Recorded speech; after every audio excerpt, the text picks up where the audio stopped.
was gonna put it back on. What do you want? Have her goof around in the back.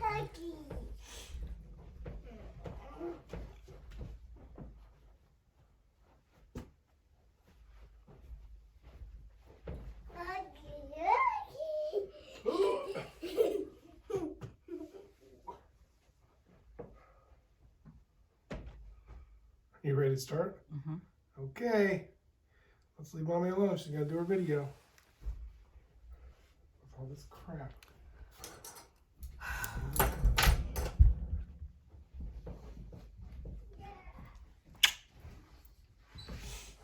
Love you. Love you. What did you say? I didn't say anything.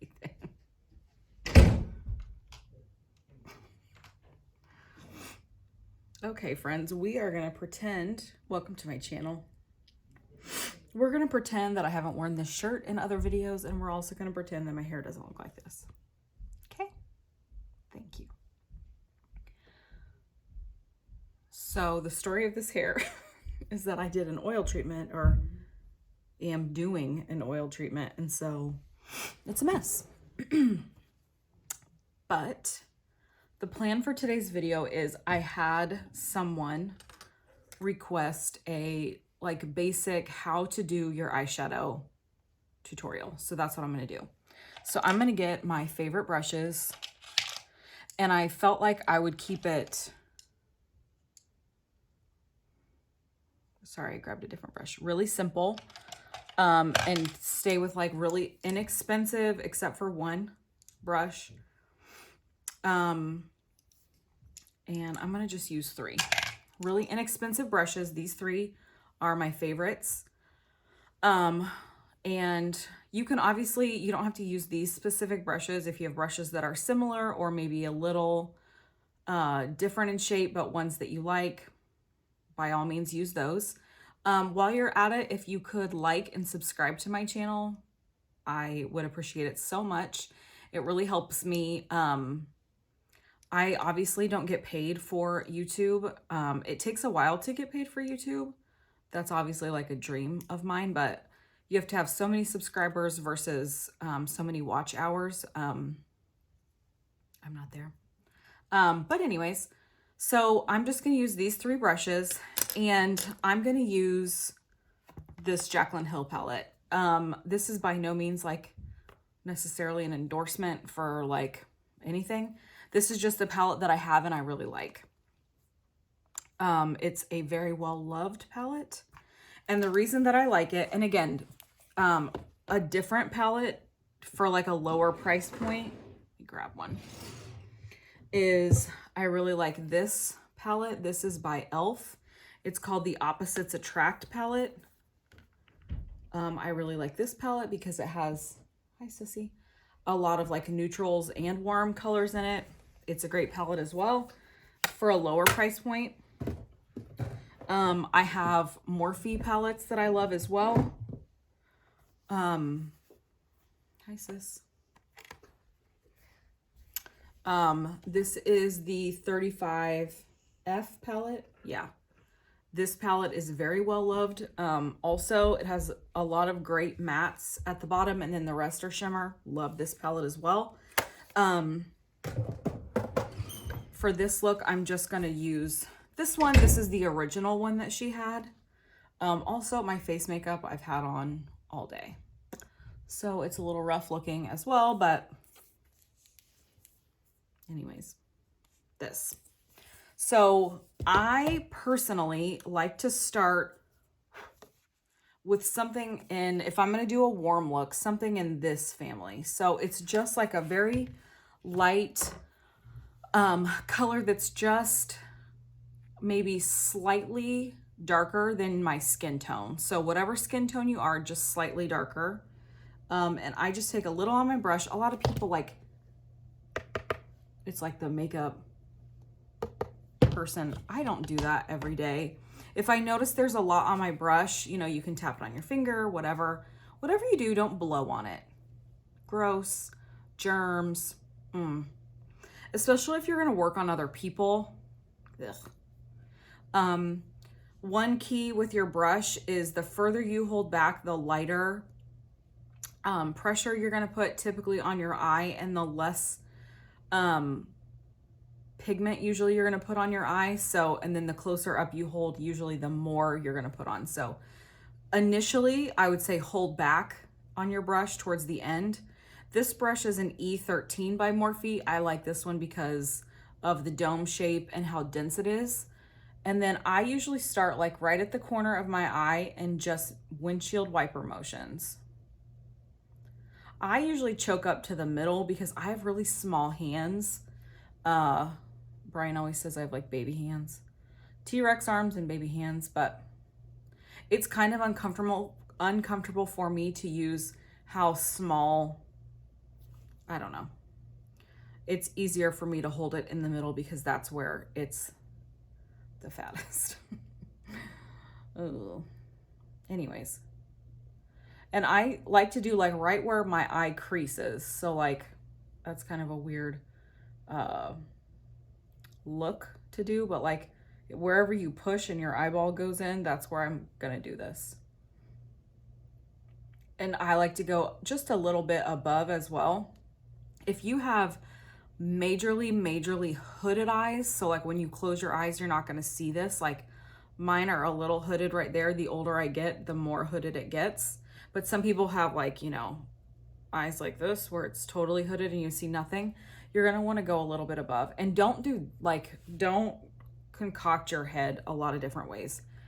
If you need to go up a little bit or down a little bit to see, but you need to find a way that's natural, but you're gonna have to find a place where you would naturally see. If you do this, it might be easier for you, but you need to find that sweet spot where you can see what you're doing. If you look down, you're not gonna get it in the spot necessarily and be able to see. I don't know. For me, it's easier to look up just a little bit. But then look straight in the mirror and see, can you see what you put on your face? And then I'll do the same for the other eye.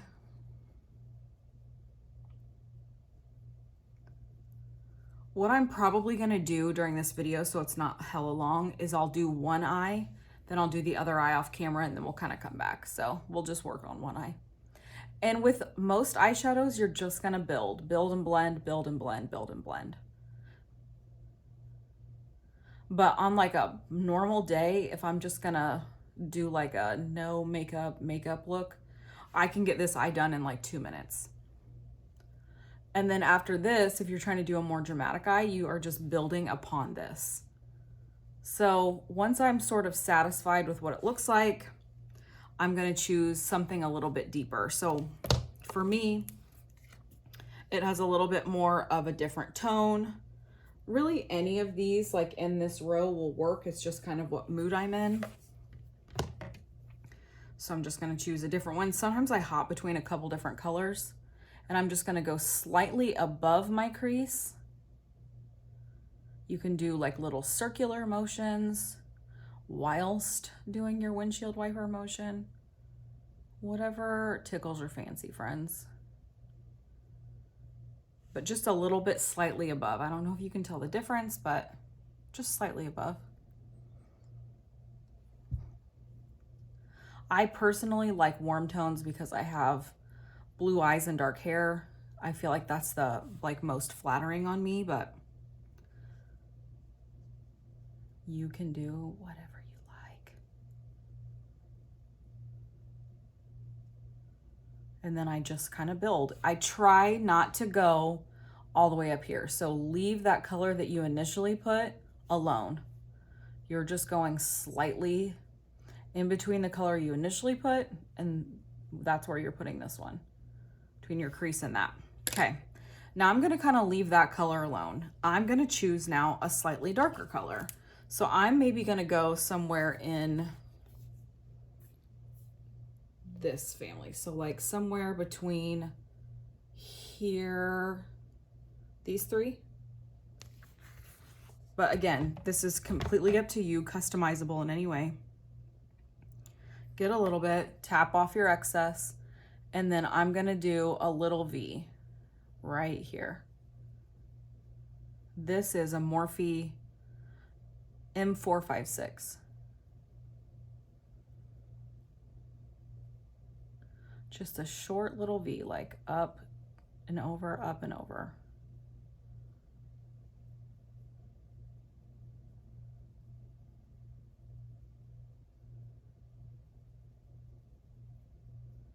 Like that, just to deepen up the crease. If you get a little fallout, that's okay. Some people choose to do their eye makeup first because of that. I almost never do my eye makeup before I do my face makeup. For me, it helps like me envision what it's gonna look like. So like my brows are always on when I do my eye makeup. It just helps me kind of see the big picture, but some people do their eye makeup first.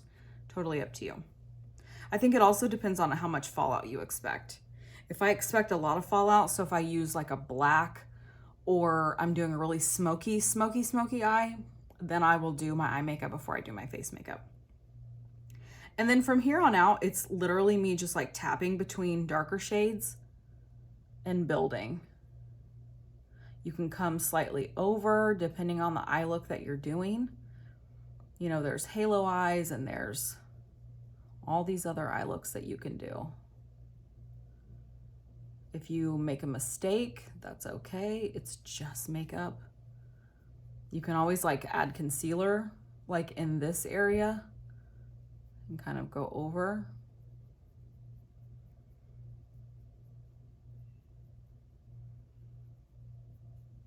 And then I like to go back in with the bigger fluffy brush and then just kind of make sure that there's no harsh lines. So I'm not like pushing down into my eye. I'm very lightly, barely pressing just to make sure that I don't have like a V of color. That's not what you want to do. Now, if you wanted to do like a foxy eye, like that's a new, I don't know if it's new, but that's a different trend. You could do like a darker eyeshadow, like right here, and kind of make a winged eyeliner out of eyeshadow if you want. That's a really cute look. That's not what we're teaching today, but something I could do if you want, or there's tons of YouTube tutorials for things like that.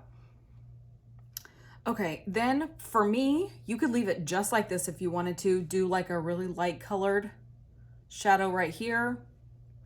Do something on the bottom, call it a day.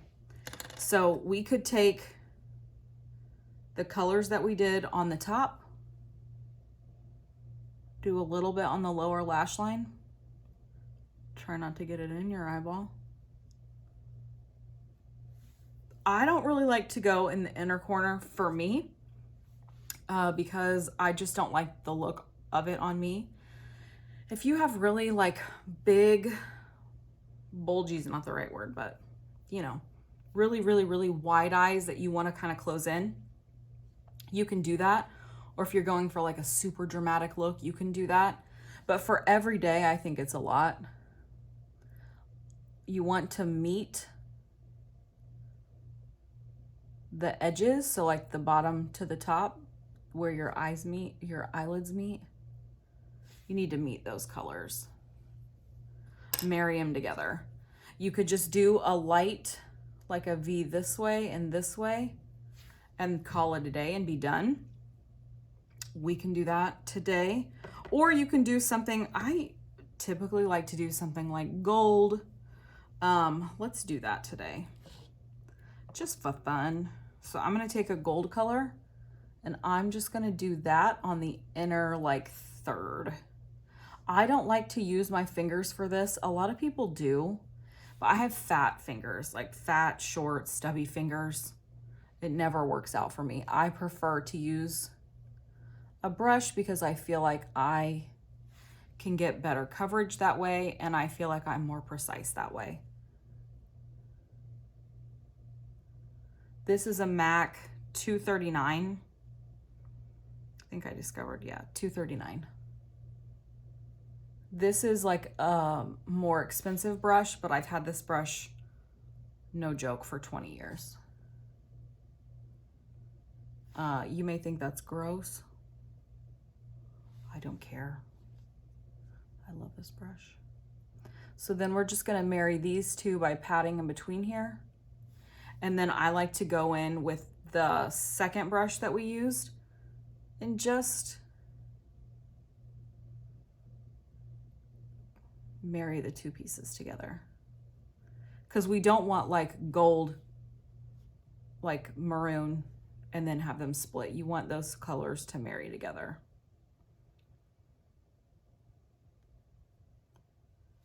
If you don't like the way this looks, and I don't love it right now, you can choose a kind of an in-between color on your eyeshadow palette.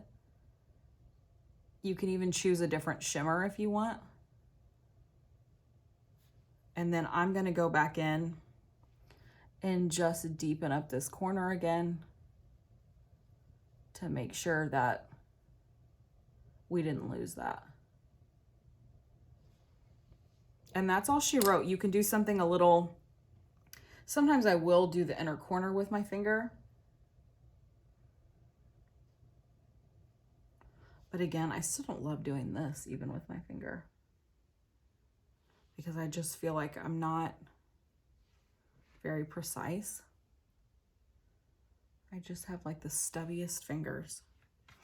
And that's really it. You can then from this point add eyeliner, you can add mascara, whatever you want to do. I'm going to do the other eye off camera and I'll be right back.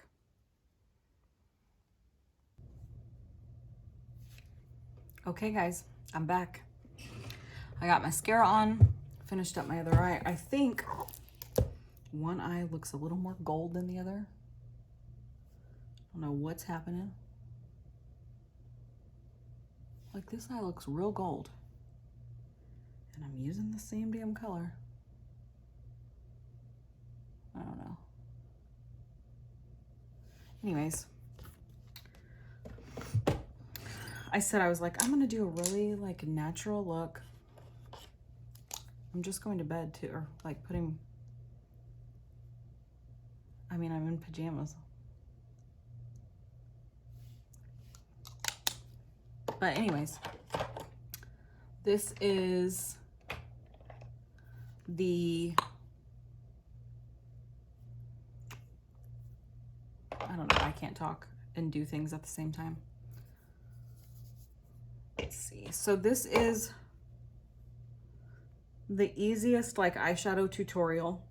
Again, you could tone this down 100% by just adding like a light color in the center and the side versus doing gold. Let me know what you think. I would love to hear your thoughts. If you do this, tag me in it. I would love to see it. And then let me know if there's anything that you guys are wanting to see from me, and I'll see you in my next video. Thank you.